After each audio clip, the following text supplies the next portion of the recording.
Hello and welcome to the Hockey Gambling Podcast on the Sports Gambling Podcast Network. Back again, our second show in a week for the first time since the Stanley Cup Final, pretty much. I am your host, Ryan Gilbert. Joining me, as usual, is Joel Meyer. How we doing on this Friday night in the off season, Joel?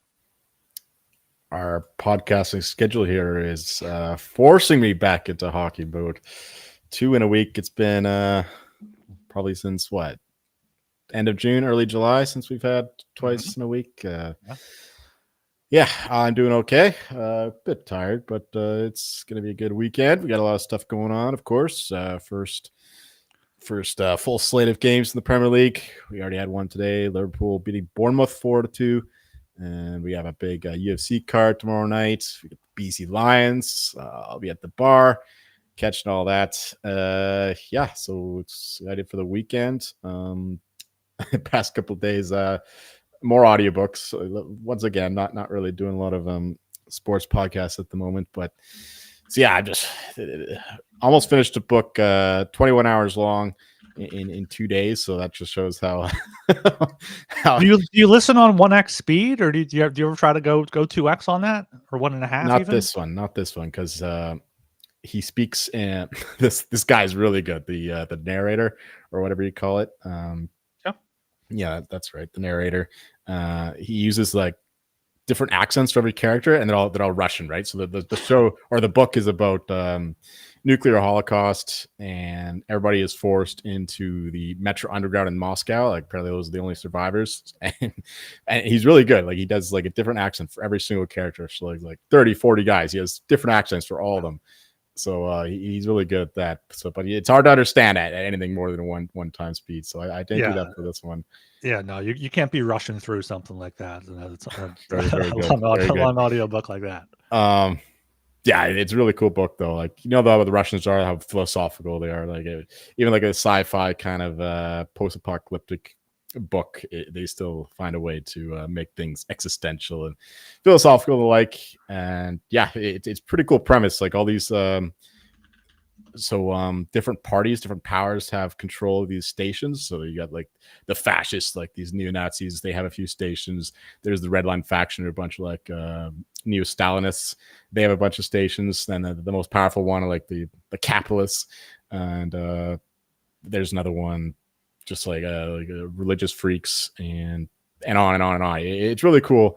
So the main character just goes through all these stations on his mission, so you get to see their own perspective as he goes through. So really, really exciting book. It's actually a video game too, very popular video game, Metro 1933. So yeah, I recommend that if you're into that kind of thing. So yeah, that's what I've been up to since we last spoke. Yeah, no, I mean that sounds exciting. Like I was going to say, like I'm surprised there's not like a movie or TV show or something adapting off of that. But that sounds right up your alley as well. Something you'd really enjoy. Oh yeah.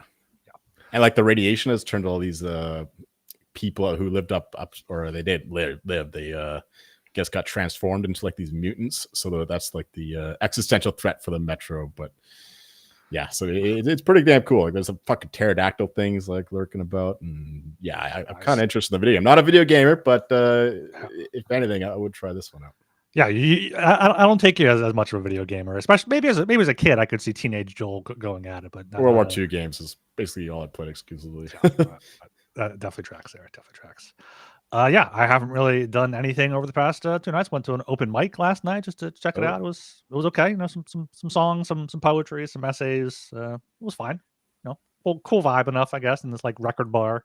So that was cool there. Yeah, just chilling out tonight. Not really doing too much. Having a few cold ones. So yeah, Friday night podcast. We're back at it here. So make sure you are subscribed to the Hockey Gambling Podcast on YouTube, Apple, Spotify. Like videos, comment on them, and leave us a 5-star rating and review. Should be having a special guest on for this episode, Archer from the Discord. We have talked about him, mentioned him a few different times. Sean, I call him sometimes. He's a big Bruins fan, so coming on for the Bruins segment. We'll see what time he's able to get on. But starting today, Seattle Kraken. I don't think anything has happened the past 2 days we're talking about. Your CFL bet hit, right? It sure did. Yeah. Once again, an epic contest in the CFL. We got 5 absolutely exceptional games going back to last week. Yeah, it looked pretty dead. I was pretty concerned early on when there was a goal line stand. And in the CFL, like 1 yards to go, it's like automatic first down, touchdown. In this case, the Bombers managed to stop them all 3 times on the goal line. So we looked pretty dead early on. And then the Red Blacks lost starting quarterback in the third quarter. So it was looking pretty bleak. But you know what? The CFL, the over is never dead in this league. And sure enough, a kick return for a missed field goal by the Bombers. Bombers missed the field goal. Red Blacks return it all the way for a touchdown. That's what sent the pitch over. So, yeah, we're absolutely killing it. Still going in the CFL. So the CLV once again is it matters, I guess. Yeah, you mentioned the goal line stand there. Why doesn't every team should just do the tush push? It just it works every time. Come on, why can't every team Well, it's easier in the CFL too because you have to stand. The scrimmage line is wider. I think it's like a yard further back. You know what I mean? So like the defenders they actually like enforce like offsides and lining up over the football and stuff in CFL. Yeah, I wouldn't say they enforce those rules. They're supposed to line up like a yard further back than the NFL guys. Yeah, it's like NFL is like it's like a rugby scrimmage, it's like right up against each other. But CFL, they actually have to half yard or a full yard further back. So it makes it very easy just to convert those third and inches. That makes a lot of sense there. Yeah, so we'll see if you have something end of the show maybe for this weekend for some action. I will. Yeah, you mentioned Liverpool had some boosts on them, so I got nervous when it was 2-2, tied it up late in the 85th minute or something. But Mo Salah came through for Liverpool. Huge favorites. I wanted to watch at work, even at the risk of interrupting my book, but I had some technical difficulties with the fucking site that I use. So that's hopefully get it figured out before the games start tomorrow. Yeah, at least the later ones. Got a few games tomorrow. That was very annoying. Okay, now let's get into our team previews here. We're going to start with the Seattle Kraken. Of course, we started our team previews on Wednesday with the Sharks, Blackhawks, and Preds. Both of us had pretty strong plays on a few of those teams, so go back and listen to that if you have not already. But for the Kraken, Joel, last season, 35-41-6 for 76 points, almost 500 there. And for this coming season, we have a point total of got a graphic coming up here on the screen for you YouTube watchers. Got points over under is 78.5. To make the playoffs is plus 550. Division is 100-1, and Stanley Cup is 200-1. You've hinted that you're going to be fading them this season. For sure. But I do like to go back to the previous season to begin. And yeah, this was certainly not a successful 2024-2025 campaign. I thought that they would be a little bit better than they were. I thought that they obviously had a slow start to the season. I thought that they would turn things around. And then Vince Dunn got hurt. That was a big blow. And yeah, it's just a miserable team. They probably regressed to the mean, so to speak, in some ways. They no longer have that, Jared McCann's not scoring 40 goals a season anymore. And Joey DeCour still had a very good season. I was surprised looking at his stats that he was still around the top 10 in terms of goals they've expected. Grubauer is certainly not any help, but backing him up once again. But yeah, certainly disappointing season with one and done for Dan Bylsma. I don't think that he gets another NHL job. Like, he was lifted up by Crosby for his Penn Stanley Cup, and ever since then he's continually underperformed. So yeah, very disappointing season. He's out. They fired everyone except for the woman assistant coach. No comment. Yeah, totally disappointing season, and yeah, missed the playoffs by a margin with 76 points altogether. So well under their point total. Totally disappointing. And yeah, their offseason moves not exactly inspiring. Even last year's their offseason moves, getting in who's the last season was awful. They got Chandler Stevenson, gave him a big contract, and right, and they had a Brandon Montour they brought in as well. Yeah, and yeah, we kind of faded those moves to begin with, and sure enough, they were equally as disappointing as the Preds free agency in terms of how they performed relative to their expectations. So yeah, it's just miserable all the way around. At least they get another promising draft pick, but yeah, they have a ton of cap to spend, but they don't have a lot of options like most teams in terms of the 2025 free agency class. So not a lot going forward for the Kraken. Then that their prospect pool is not great. Maybe Shane Wright finally gets it going, although I really doubt that's going to happen. Matty Beniers has been okay, but certainly not a genuine 1C. So yeah, I'm not liking Kraken prospects going forward. Ron Francis has he's done a great job turning the Kraken into a Hurricanes light, and emphasis on the word light. Yeah, not a big fan of this team at all. And yeah, do you have anything to say? I like thinking about the Kraken. I kind of feel bad for them. I feel like they got screwed in the expansion draft because all the GMs got screwed in the Vegas one, and they're like, "All right, we're not doing that again." But thinking back on it, the Kraken passed on a lot better players for certain teams. Like I remember for the Flyers, they took Carson Twarynski, who I don't even know if played in the NHL again. Voracek was available. I think some of our younger players were available. So like you said, they're not spending. And there's not players to spend on. You don't want to see them go out and overspend for like a Chandler Stevenson again, but like make some sort of effort to like bring some sort of superstar to your team. So I guess in that way, they're kind of like the Hurricanes light, where they have a bunch of these just like middle six guys hoping they can come together and play better than they are. But I don't know, like Beniers, Wright, both at 43, 44 points last year. McCann, Stevenson, Schwartz are all like good support players, but that's what it comes down to, is seeing if Shane Wright and Matty Beniers can, break out. Right. Yeah. Vince Dunn being back will be big. He missed 25, 30 games last year, and without him, they got really nothing going on defensively. And yeah, their shooting percentage wasn't actually that bad. It's still top half of the league. So the PDO stuff, you can't expect that to help carry them this year. Yeah, we could talk about how they they don't go up for the star players and whatnot. You can blame their draft picks for that as well. They've been around for a few years and had a couple high picks. We mentioned Wright and Beniers haven't quite panned out as you'd like. Beniers has been good enough, I guess, but certainly not a star player. But my point is that, a few years ago, we were kind of like praising them for having like 4 second lines. And it turns out it wasn't a sustainable way of playing, because some of those guys who were carrying those lines have certainly fallen off. We mentioned Jeremy McCann, who's still a good player. Don't get me wrong, but he's not going to score 44 goals every season for you. And without that, there's not too much else going on. So, yeah. And Beniers has just declined. Like his rookie year, he won the Calder. I guess a relatively weak rookie class if Beniers won the Calder. 57 points in 80 games. 2 seasons ago, 37. Last year, 43. Like if he went from 57 points to, maintaining that these past 2 years, the Kraken would be a lot better. But like he's not a 1C. He's probably a great 2C. But if you ask him to be your best center, you're in trouble. No doubt. So clearly we are again fading this team. I shouldn't say again. We were kind of neutral on last year, but the 78.5 points. They had 76 last season. I don't see this team being much better, if any better. In fact, I wouldn't be surprised seeing them a lot worse this year, considering the strength of the division. Other teams getting better, and I just don't see the progress that this team's made. Remind me of who they acquired in the offseason. Nothing's coming to mind.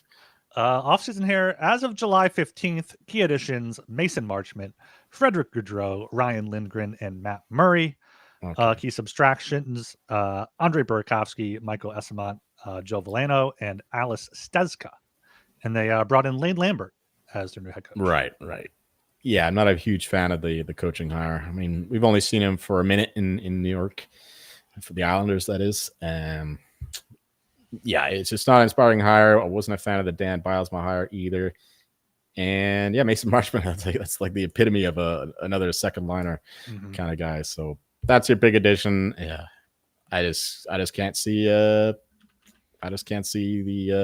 positivity behind this team. Well, Archer, apparently he loves the overs, so we'll see what he has to say about this. But for myself, certainly the under 70.5 is already in pocket. Yeah, I'm not fading the Kraken as strong as you are, because like looking at their lines, it looks once again like their top 9 here. I'll show it up on the screen for the YouTube viewers. Schwartz, Beniers, Kakko. That was a good, Kakko was a good addition with the Rangers getting rid of him. But McCann, Stevenson, Eberle, Marchment, Wright, Tolvanen. It's just if they can click, and if they do, they have a chance. Last year, their point total over under, I believe, was 87.5, and they finished with 76. So now you're getting 78.5.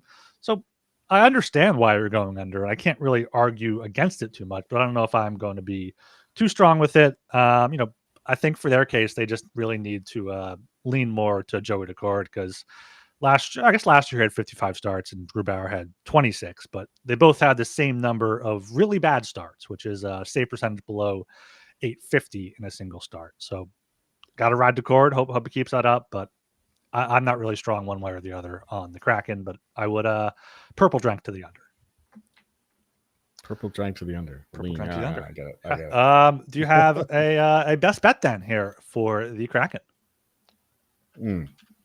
Yes, the under 7.5. 7.5. Fucking give me maybe just 4 units because I believe it's minus 115. I'll double check here real quick on DraftKings, but 4 units for that for you? Yeah, because I do like the Sharks and Hawks unders better. Team points, regular season points, Kraken, 17.5. Under is minus 105. So that's there. What can I do? Can I do anything besides that? No, I'll do the same thing, but I'm just gonna go. I'll go 2 units on it. I'm not nearly as strong as you are, and it's more of a you play, so I'll make sure I have a little bit less there. All right. Okay, we are now brought to you by MyBookie. MyBookie is your place to bet on every sport, including the MLB, WNBA, golf, and of course, football futures. MyBookie accepts customers from a ton of locations, easy deposit and lightning fast payouts using crypto. Head to mybookie.ag, promo code SGPN for a 100% deposit match up to $1,000. Terms and conditions apply. That's mybookie.ag, promo code SGPN. And of course, you got Rhythm. Their power trends are now called Smart Signals. Rhythm continues to crush it with Smart Signals, essentially the best of what their house model has to offer. Smart Signals are updated daily and exclusive to Rhythm. No touts, no noise, just clean data-backed bets. WNBA Smart Signals went 97 and 65 with a return on investment of 15% in July. Make sure you check that out on the Rhythm app. Get your 7-day free trial. sportsmanpodcast.com/rhythm. All right, Joel. It looks like Archer is not here yet, so I guess we can skip over to my Philadelphia Flyers, who last season definitely had a disappointing year. John Tortorella, his final season as head coach, as he was fired there in March. Their over/under was 85.5, which is very similar to this coming season, 84.5. Finished with 76 points, 33, 39, and 10. Big thing for the Flyers last year. Konechny, 76 points. He was fantastic in the first half. Got beat up a little bit in January and admitted that he kind of emptied the tank for Four Nations because he knew the Flyers weren't doing anything. So good season for him. Good season for Matvei Michkov, obviously. 26 goals, most among rookies, 63 points, even while playing for John Tortorella, who hates rookies, and also the Flyers power play, just being complete dog shit there. So this offseason went out and traded for Trevor Zegras, added Christian Dvorak, brought in Darth Vladar, Dan Vladar there for if I can't even say the names of my own team players. The force be with you. Yes. So sure, that's enough. Yeah. Speaking of force, Tyson Forster, there was a unfounded report in June that he would miss some time, but he is going to be okay. It looks like for the start of this season. So I do have some orange tinted glasses on here, but feel pretty strong off season. Bringing in Rick Tocchet as well, I think will have them a few points better than last year. But Joel, what is your outside perspective here on the Flyers? Well, yeah, it's a disappointing season last year, I guess, considering they were pretty close to the playoffs, even though they were never really a playoff team a couple of years ago. Mm-hmm. And clearly by the end of the season, John Tortorella was fucking out on this team. I can't remember the pressers, the exact quotes, but he was clearly just fucking done. Like, he was like, I don't want to learn how to play a rebuild or something like that. And then like, he was fired. More of that. He was saying some wild stuff that you don't usually hear at pressers, but he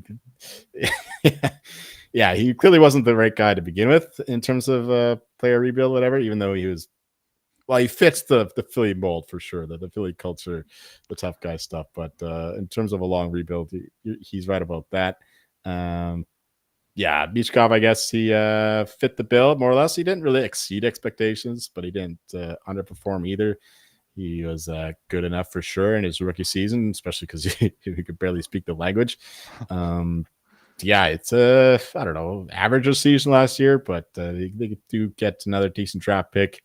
Yeah, I don't really have a read on this team.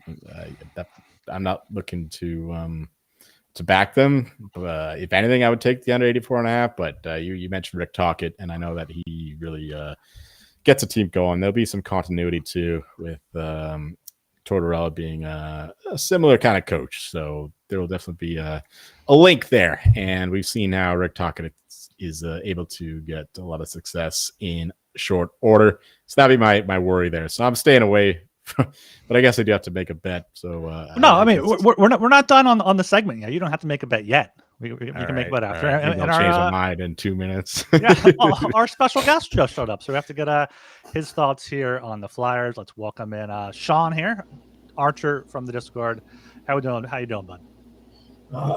Sorry. Can you guys hear me? Yep. Yeah. Yeah. Okay. I just had to make sure. Doing good. Having a good boy. Nice. How you thinking about the? A tall boy, you mean? Oh yeah. No. It's John Daly's drink. A good boy. Oh, I never heard of it. Oh, interesting. It's very good. I hear it a lot. It's a New England thing. I hear it a lot. A lot of people tell me I'm a good boy, especially the old ladies. Are you a dog? That must run in the family. It's a very Archie boy. How you feeling about my Fly guys this coming season? Oh, I love the Flyers. I'm a big Flyers guy this year. Big Michkov guy. Can't wait to watch them. All right. Yeah. Yeah. I mean, like I said, I don't have too much to add on the Flyers. I understand why people are going under on this, but I just feel bringing in Zegras kind of replaces the Morgan Frosts. Christian Dvorak was a good signing as well to shore things up down the middle. I wouldn't necessarily recommend the over on the points, but I feel like my bet is going to be the make playoffs there at plus 260. The Metropolitan Division is just so bad after the Hurricanes and the Devils, so I could see the Flyers sneaking in there if the Rangers don't really turn things around. So that's going to be my bet for here. Let me show that up here on the screen. Flyers, Ryan, playoffs 260. I got 2 units on that one. No, I'm doing 1 unit on that one. That's too much. That's too much of a homer bet there. Joel, you gonna go with that under? You said. Yeah, just 1 unit. Let me look up the Tocchet coach of the year. Oh, Tocchet! I actually might take that as my bet. I completely blanked on any. I would bet that's around like 25 to 1 right now. Yeah, it's got to be in there. I'll check my odds comparison site because it should have the odds on it there. So let me check. It's always a rough time when you have to do the check odds because Ryan doesn't have this stuff available in Pennsylvania. No, it's 25 to 1. 25 to 1 for Jack Adams. Are you taking that? No. Just okay. Under. I'm taking Jack Adams 25 to 1. Feel much more better with my I'll go half unit on that actually. Half unit on that one under 7 or 8. You can do 2 bets, if you no, it's 1 bet per team. We have 1 bet per team. That's the whole point of this exercise. Okay, fine. That's outrageous. Joel under 84.5 is minus 125. You got 1 on that, you said? Oh, it's minus 125. Yeah. Sharp over here. 1.5 units. 1.5 units. All right. Take care of that 25 cents. Yeah. Okay, so that's our Flyers preview. Yeah, I guess we're going to get back into the Kraken now, though, because now Archer is here, and he is the resident crackhead we have here. Joel is. Joel is. I'm on the straight and narrow. I went to NA. The first 20 minutes of this podcast. Joel doesn't believe in any upside here. Joel doesn't believe in any upside. He is Mr. Pessimist. Yes. Personally, I saw that Shane Wright took a real big step forward towards the end of the year. at least in the second half. I remember him very vividly. He was going off. He was scoring goals. I can't bring up specific stats. I'd have to look. I didn't have time to research as you got home from work. All right. But you have to believe that Shane Wright can take over that 1C role. That, and you have Capo Caco, who also looked really good for the Kraken. I'll grant that. He did look so better. those two together, those two can bring enough upside to this team, I believe they can at least be in the playoff bubble. I wouldn't say that they'll make playoffs. That wouldn't be very enticing, but I think they can go over 78.5. I think they can get to that, that 90, around that 90-point threshold, to threaten the playoffs. We didn't really mention the Pacific Division at all here, because I don't know who the Kraken are gonna pass in the division. You got Vegas, LA, Edmonton, Calgary, Vancouver, Anaheim. Well, Ducks have a higher point total. I mean, if you're out on LA, all of them had a higher point total last year. Yeah, that's true. But at the same time, there's a lot to not like about the Anaheim Ducks, though. With Kreider, there's a lot of old guys, so they could also just fart out to nothing. I'm just saying. I think there's enough upside. I think there's enough upside to believe that the Kraken could do this. I'm also fact checking your Shane Wright stuff here, because he didn't have a great end of the season. There was a good stretch there, but after the Four Nations break, it's just loading up here. I know he started off really bad though. Like to start the year, I don't think he recorded very many points. Yeah, he had 2 points in his first 18 games there. So that was definitely that was ugly. There was a good stretch in between there.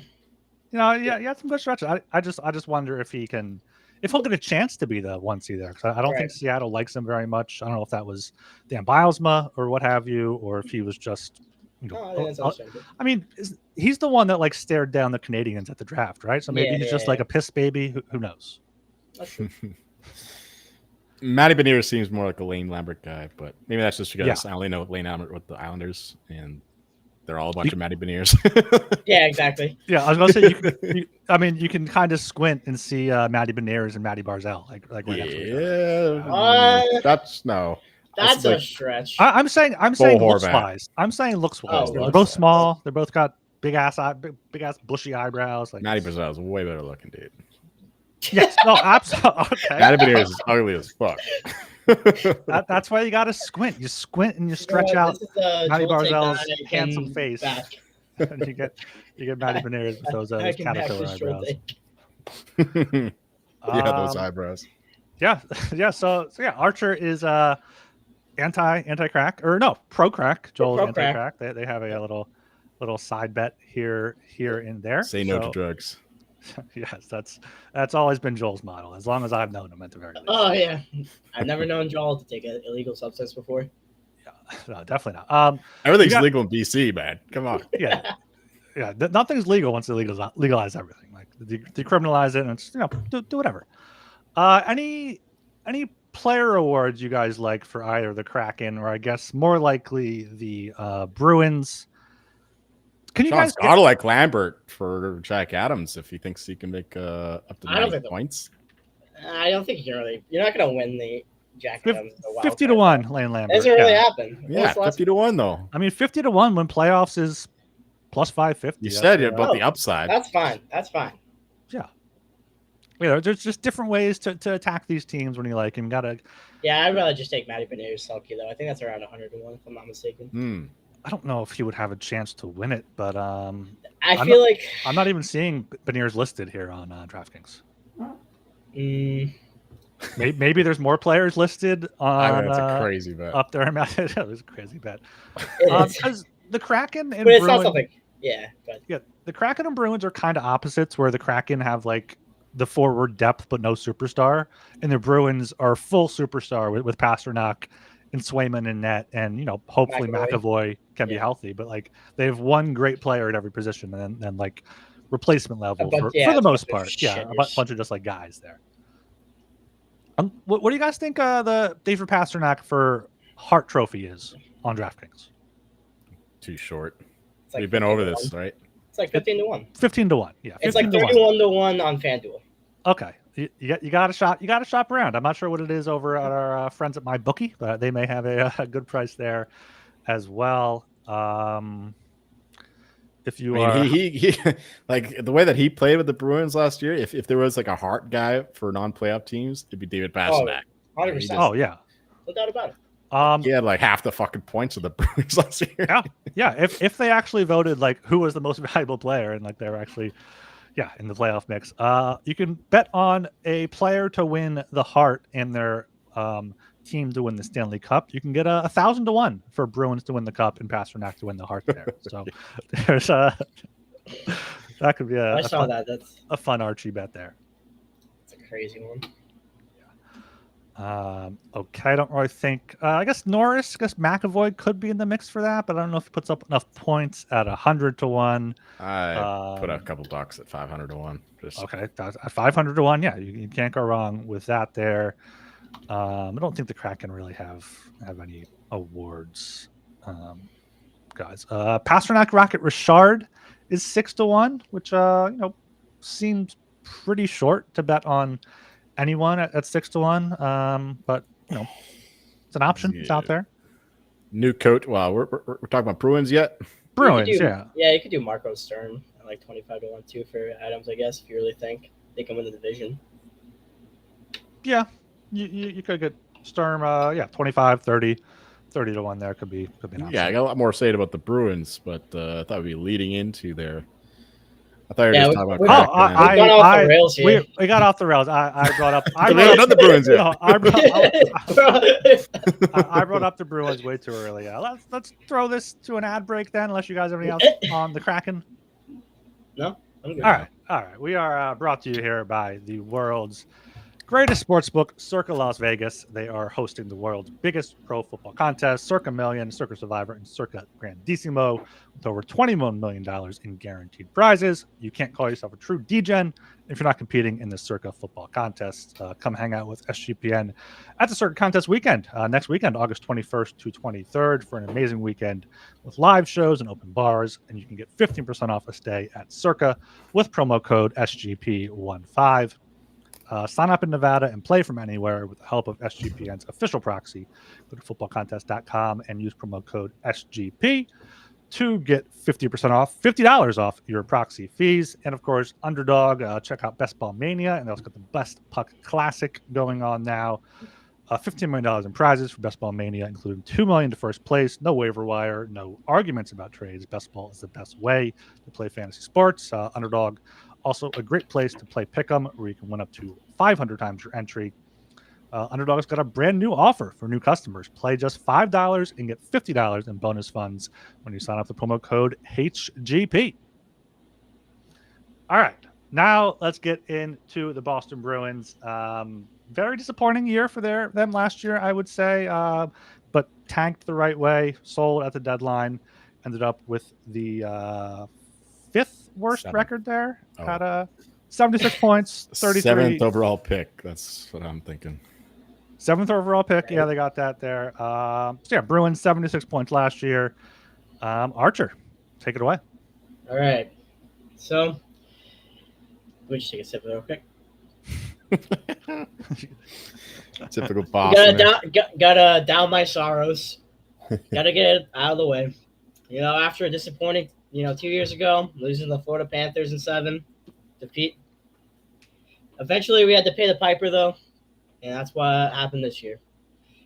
At the end, I think we had, like a 13-loss streak at one point. It was just ugly.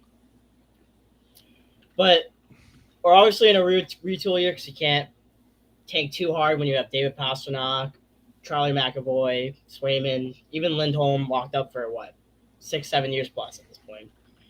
So we're at a retool, but you kind of have to question some of the moves that Sweeney has made. Like, for instance, like Yoki Haru and Zadorov, those contracts don't really make sense. You might as well play guys like Lori that are in the minors still. Or not minors, but like playing those like top 6 minutes, like playing top 14 minutes. Sorry, I can't speak right now.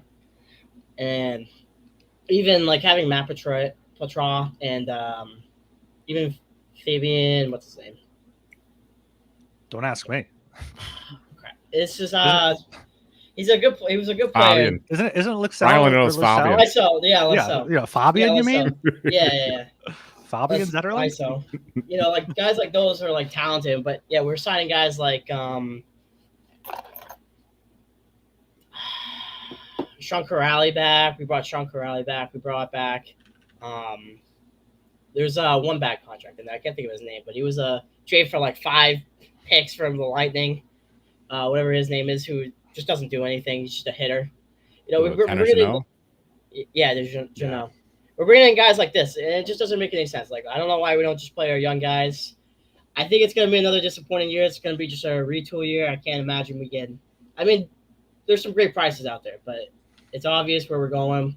We need a couple of years to reset, and you know, hopefully we can still have a window to with the Pasternak, the McAvoy contracts to like actually compete in like maybe like a year or two. Yeah, looking at the Bruins offseason, we had additions of Victor Arvidsson, Tanner Jeannot, Sean Corrali, Alex Steves, Jordan Harris, and Victor Soderstrom. Key subtractions: Cole Koepke, Ian Mitchell, Parker Wotherspoon, and Vinny Lettieri. Who? Exactly. Yeah, they didn't Their really, key subtractions were at the deadline, right? Yeah. Brandon Losing Carlo, Carlo Marchand. losing those guys there. Archie, what did you think about James Higgins at 7th overall? So I've had, you know, a good amount of my friends that are like questioning that pick too, but you know, at that range, you're gonna find a lot of question marks. Anyways, like there's no real right pick. I think it's gonna be good enough. I know there's a lot of questions because of what he did with his line mates of Gabe Perreault and I forget who the other one was because he didn't produce the amount. But I know what was that the U.S. World Juniors for USA, he did really good. He was like killing it. So I'm fine with the pick. I know a lot of people aren't happy with it, but it's a talented player. We gotta develop him, you know. Yeah, I mean, do you think there's a chance he makes the team this year, or is he going back to was that BC? I think he's playing in BC this year. Yeah. He's a smaller guy too, so it'll take him a Yeah. while to acclimate to the NHL. But you know, we just need someone with talent. You know, you can't complain. I think anyone that's not Pavel Zacha or Charlie Coyle playing center anymore. I'll take a talented player now. What about Elias Lindell? Oh, jeez. That's speaking of bad contracts. I mean, that's going to look okay with the cap going up, but I mean, 7 points. it's only $7.75 million. You know, it's not the craziest contract out there. I think the fact that there's like a no move contract with it, part of it that makes it kind of worse because you can't really move off of him now. Now you're just stuck with him. Yeah. I mean, and we'll see if he does any better next year because last year was his first year in Boston, right? Yeah. Yep. So maybe just write that one off as a wash and see how he comes back this coming year. Yeah. Okay. Well, no, I got no. Yeah. All right. That's why I paused. That's why I paused. You can hop right in. Yeah. I mean, that being said, you guys did say a lot of things that I would say. It was a good tank job, like makeshift one, because knowing that the Bruins weren't going to do shit last year, so they span on the dime. They were cold blooded and dealing Marchand like that, but I think both parties made out with what they wanted in that trade, with the Bruins getting a first overall pick for him, and Marchand, of course, winning another Stanley Cup. And Brandon Carlo, I thought that they fleeced the Leafs there for that one. There was another player they dealt at the deadline too. I'm not thinking of the third guy, but they did Charlie Coyle. Yes, good calls. Yeah. Another first overall pick there. Not first overall. To your Avalanche. That's right. So yeah, good business there. Just making chicken salad out of chicken shit out of the season. But yeah, the last season it was really off to a rocky start too because the whole Swayman issue. So like vibes were really poor to start the season, and Swayman was bad for the first third of the season, I would say, and he didn't really get too much better for the rest of it. And of course, there was the rumors of I don't know, it was just Boston media, but Jim Montgomery purposely tanking so he can go to St. Louis. Oh, you know what stupid rumors I keep seeing? I keep seeing David Pasternak to the Florida Panthers. Like, how the fuck are they going to let that happen? No, that doesn't make any sense. Yeah, they'd have to trade like Lundell and another like defenseman. Like, they have to trade like 3 pieces for him. That'd be ridiculous. Yeah, but the thing, it was just a rough start of the year, and they never recovered. So yeah, they just made the best out of nothing. So I like what the Bruins did at the trade deadline and the off season this year. You know, nothing too active. I do not like the Tanner Jeannot pick. I know my guy Thomas Trance really liked one of their guys that they got. He's not a big name guy, but apparently this guy, I can't even remember his name at the moment. He's absolutely no, it's not Sean Corrali. It's anyway, never mind that. But yeah, going forward, I do think that the Bruins will be better next year because there won't be so much drama. They got a new coach in town, new voice. I do not like Joe Sacco there as the interim coach. He was just, collecting paychecks. Yeah. And yeah, Marcus Sturm, fresh blood, is his first NHL gigs. And he's German, of course, so he's very smart naturally. And yeah. And we will have a healthy McAvoy too, as well, because he missed a good chunk. I really hope they change the power play around because they have the most obvious power play in the league. It's just find Pastrnak and one time it every single time. Anytime you watch a Bruins game, you watch the same power play over and over again, and it just never works. It's just Pastrnak one timer, 8 shots a game.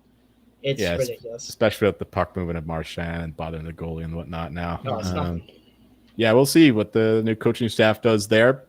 But I'm kind of positive. So I haven't made a bet yet. But if anything, I would definitely take the over 8.5 points. And in fact, Arch and I do have a head-to-head bet. I gave him the benefit of the doubt. I gave him +3 with the Kraken against the Bruins in terms of their point total. So that's our in-house wager. I better hope they don't sell Zaka off yet.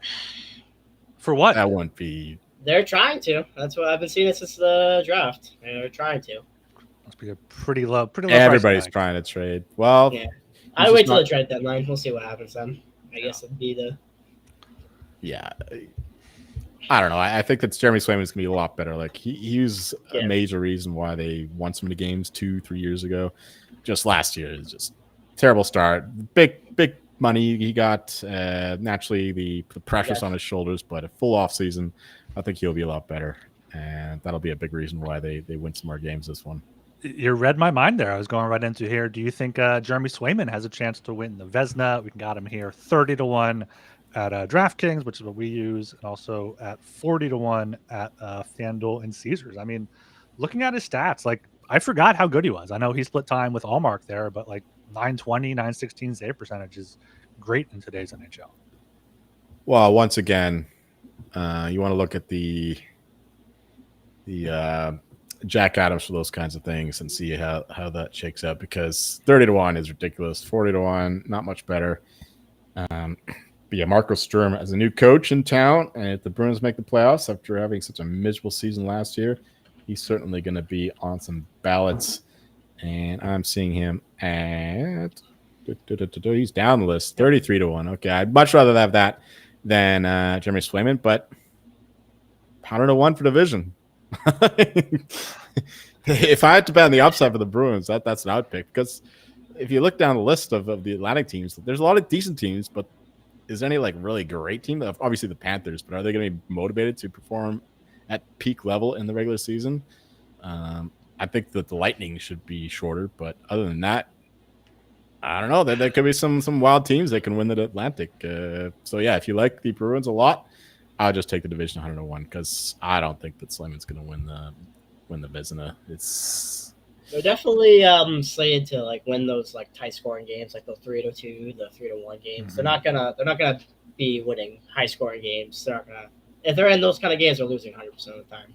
Yeah, they're fairly correlated. So a Swayman division parlay, if any book is dumb enough to offer that, would be very good. So yeah, I'm not betting any of that. Maybe I'll put a couple bucks on the division just for fun. But I put a little bit on Swayman for the Jennings, like 100-1. I think it's like 110-1 now. What's the Jennings again? Like there's these new markets around that. I have no idea what they are. Goals against average. I think it's like least goals allowed. Best goals against average. 110-1 for Swayman to win that. Yeah. Far prefer that over 33-1. Yeah. Because the Vezina is more about just like wins, because it's what the GMs like, that they value these goalies who win a lot of games, like fucking Hellebuck last year. So yeah, that's a lot better bet. Yeah, I was gonna take Vezina as my bet because I like Swayman, but like Jennings is, and that's widely available now. Like I've seen multiple books of those up now. And the 100-1 division price it's fantastic. It's 50-1 is the longest one at any other book. So like you're gonna double the price. I remember talking about it before when they were 75-1. I feel like I threw a free bet on that. Like This is the team that was the best in the league like a few years ago. I mean, obviously not Bergeron, Krejci, and all that, but the core of the team is still relatively intact. The culture isn't quite the same. But like I said, the division is, I wouldn't say it's weaker. It's more like even. Good. Yeah, even. Yeah, it's more and parity. they're not going to be fighting to win the division because right. Like the Panthers want to win the division, they're going to fucking do it. Yeah, they're going to be saving their legs. Yeah, that's going to be a big thing. And also a reason why I like Swayman is I feel like he has a chip on his shoulder after last year. No one's talking about him now as a potential, Team USA goalie at the Olympics. It's all like, oh, Hellebuck or Ottinger. And I feel like Swayman was in that conversation before last season. So I feel like he, good off season for him, comes back and, McAvoy healthy. I think he has a chance to really turn it around. You need Lindholm healthy too. He also Mm-hmm. had a bad injury. Yeah. I kind of forget what it was, if I'm honest. Yeah, I think he had some sort of like patella injury, which sounds extremely painful. Okay, Joel, what is your bet here going to be for the Bruins? I took that Swayman Jennings 110-1 for 0.5 units. I'll have to shop for that after the show or tomorrow or something. Just give me the Bruins over 80.5 at, let's say 3 units. All right, I'll find out what that is priced at. Archer, what would your one bet be for the Bruins this season? I mean, if you think they're gonna win the division and you think they're gonna make the playoffs, you got to take Pastrnak for the heart. Around that 31-1. That's such a great price. How do you not take that? If you think they're gonna win the division, if you think they're gonna win the division, take the 100-1 for the division. I understand that, but I don't want to take your guys' bets that you're just saying. No, that's fine. I mean, I'm going off like what I think. We didn't take the division. I bet Pastrnak for the Rocket and the Heart already. I don't remember my numbers. I'd have to look. I just got home. Yeah, you can get past still 27-1, 28-1 are the longest odds there. Yeah. 15-1 is the shortest on the board here at DraftKings. Yeah, those are my bets. I'm just a Pastrnak guy. I'm wearing his jersey right now, so. Oh yeah. All right, Archie. Any closing thoughts here on the Bruins or anything else with the Kraken? No. I think I've said my piece. I don't think anyone wants to hear my. What's your favorite NFL bet? NFL. Oh, Jesus Christ, Joel, why'd you do this to me? Oh, you're gonna hate this. I'm gonna take the Packers to win the NFC North. Oh, that's a deep diver right there. They love the fucking Packers. Boo. Yeah, I just had to throw it out there. Can I get you in the mood? Yeah, whatever. I mean, it's not terrible, but we'll see if Jordan Love is not made of butter this season. Mm-hmm. He's already dealing with some injury. I thought I saw it, isn't he? I have no idea. I saw something. I don't watch the preseason. I he missed something. I don't watch. I just listen to random shit. And you guys actually watch the games and stuff? You don't just shop around? My work throws it on the TV, and I just kind of casually watch it. Yeah. I mean, I was watching Titans Falcons before I left, and I was like, ugh. CFL days, baby. Yeah. Speaking of, Joel, what's your CFL play? Are you saving that for the outro? No, we can do it now. All right, yeah, go ahead. I mean, we're about to close it out anyway. We're 15 minutes Personally, in. I bet the Rough Riders -175 against the fraudulent Hamilton Tiger Cats. But you could do the -3.5 and equally good with that at -110. So I think the Alouettes, or rather the Rough Riders, take care of the Tiger Cats. Tiger Cats have been playing for a while. This is their 4th road game in 5 weeks. It's ridiculous. Rough Riders have had a week off. I think they're the best team in the league, and they're only laying 3.5. Love that bet. So yeah, money line, spread. I think we finally get a blowout. I think the last blowout we saw was the Rough Riders. They took care of the Alouettes, I think 34-6 a couple weeks ago. So yeah, let's hopefully get the same result. Looks like that is Saturday, 3 p.m. So you're saying, yeah, take the Rough Riders against Hamilton, who's had a rough ride recently on the road. Indeed. All right. Archie, thanks for joining us. If you good listeners out there want to join for one of your favorite teams, hit us up on Twitter, hit us up in the Discord, in the comments. Plenty of ways to contact us. But Archie, any closing thoughts here? No, thank you for having me on, gentlemen. All right. You can follow us on Twitter at HockeySGPN. I am Ryan Gilbert. You can follow me on Twitter at rgilbertsop. I am Joel Meyer. If I may try out my Russian accent, which is not going well.